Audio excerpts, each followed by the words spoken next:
Venezuela is entering one of its most tense moments in years.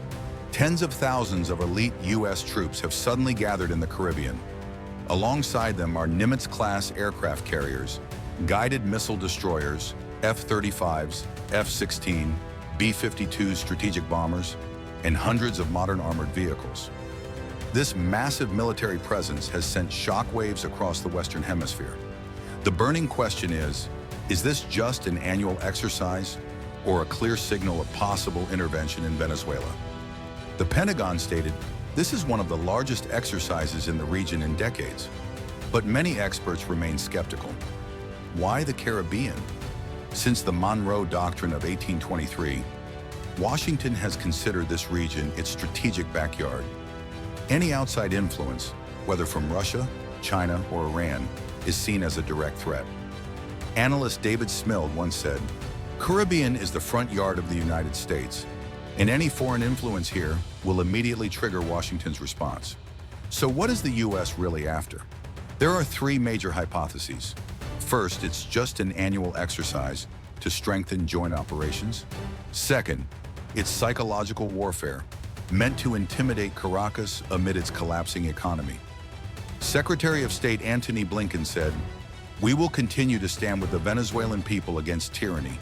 The third and most concerning is preparation for actual military intervention, aimed at weakening rival powers' foothold in South America.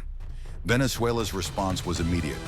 President Nicolas Maduro declared, "We will not bow to any pressure." Venezuela is ready to defend every inch of its land. Caracas raised military alert levels, deployed S-300 and Panzer S-1 air defense systems, and mobilized tens of thousands of reservists. Defense Minister Vladimir Padrino warned, "We know who is behind this provocation, and we are prepared." On national television, Venezuelan forces showcased live-fire drills, tanks maneuvering, anti-aircraft guns firing, and troops practicing urban combat. The message was clear.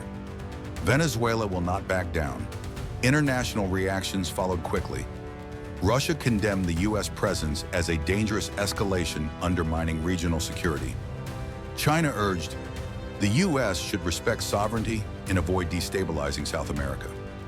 Analysts at Stratfor argue this move is not just about Caracas, but also about sending a message to Moscow, Beijing, and Tehran.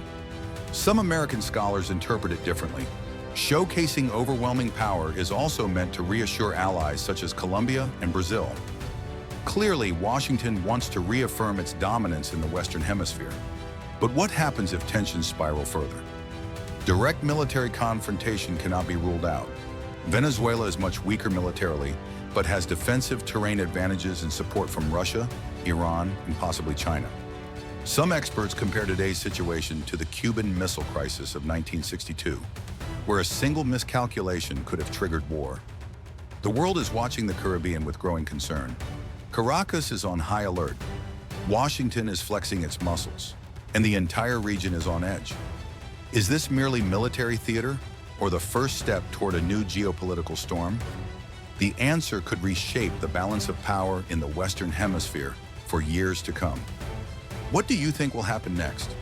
Will Washington actually intervene, or is this just psychological warfare?